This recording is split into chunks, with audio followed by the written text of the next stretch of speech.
If being in the world is a fundamental constitution of Dasein, and one in which it moves not only in general but especially in the mode of everydayness, it must always already have been experienced ontic. It would be incomprehensible if it remained totally veiled, especially since Dasein has an understanding of its own being at its disposal, no matter how indeterminately that understanding functions. However, no sooner was the phenomenon of knowing the world understood than it was interpreted in an external, formal way. The evidence for this is the interpretation of knowledge, still prevalent today, as a relation between subject and object, which contains about as much truth as it does vacuity. But subject and object are not the same as Dasein, and even if it were feasible to give an ontological definition of being in, primarily in terms of being in the world that knows, the first task required would still be the phenomenal characterization of knowing as a being in and toward the world. If one reflects upon this relation of being, a being called nature is initially given as that which is known. Knowing itself is not to be found in this being. If knowing is at all, it belongs solely to those beings which know. But even in those beings, the things called human beings mentioning, knowing is not objectively present. In any case, it cannot be ascertained externally like corporeal quality. The extent that knowing belongs to these beings and is not an external characteristic, it must be inside. The more unequivocally one maintains that knowing is initially and really inside, and indeed has by no means the kind of being of physical and psychic beings, the more one believes that one is proceeding without presuppositions in the question of the essence of knowledge and of the clarification of the relation between subject and object. For only then can the problem arise of how this knowing subject comes out of its inner sphere into one that is other and external, of how knowing can have an object at all, and of how the object itself is to be thought so that eventually the subject knows it without having to venture a leap into another sphere.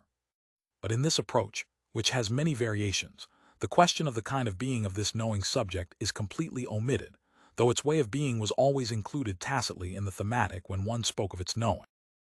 Of course, one is sometimes assured that the subject's inside and its inner sphere is certainly not to be thought as a kind of box or cabinet. But what the positive meaning is of the inside of immanence in which knowing is initially enclosed, and how the character of being of this being inside of knowing is founded in the kind of being of the subject, about this there is silence.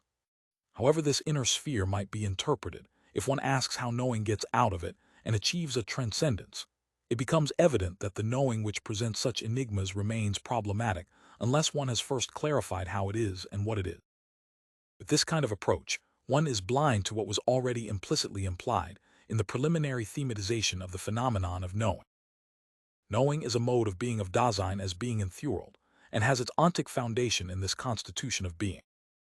But if, as we suggest, we thus find phenomenally that knowing is a kind of being in the world, one might object that with such an interpretation of knowing, the problem of knowledge is annihilated.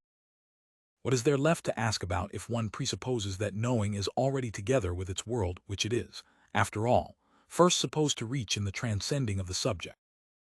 In this last question, the standpoint, which is not demonstrated phenomenally, once again emerges, but apart from this, what criterion decides whether and in which sense there is to be a problem of knowledge other than that of the phenomenon of knowing itself and the kind of being of the knower? If we now ask what shows itself in the phenomenal findings of knowing, we must remember that knowing itself is grounded beforehand in already being in the world, which essentially constitutes the being of Dasein. Initially, this already being with is not solely a rigid staring at something merely objectively present. Being in the world, as taking care of things, is taken in by benamen the world which it takes care of. In order for knowing to be possible as determining by observation what is objectively present, there must first be a deficiency of having to do with the world and taking care of it. In refraining from all production, manipulation, and so on, taking care of things places itself in the only mode of being in which is left over, in the mode of simply lingering with. On the basis of this kind of being toward the world which lets us encounter beings within the world solely in their mere outward appearance, I6og. And as a mode of this kind of being, looking explicitly at something thus encountered is possible. This looking at is always a way of assuming a definite direction toward something, a glimpse of what is objectively present. It takes over a perspective from the beings thus encountered from the very beginning. This looking itself becomes a mode of independent dwelling together with beings in the world. In this dwelling, often thought, as refraining from every manipulation and use the perception of what is objectively present takes place. Perception takes place as addressing and discussing something as something. On the basis of this interpretation in the broadest sense, perception becomes definition. What is perceived and defined can be expressed in propositions, and as thus expressed can be maintained and preserved. This perceptive retention of a proposition about is itself a way of being in the world, and must not be interpreted as a procedure, by which a subject gathers representations about something for itself, which then remain stored up inside, as thus appropriated, and in reference to which the question can arise at times of how they correspond with reality.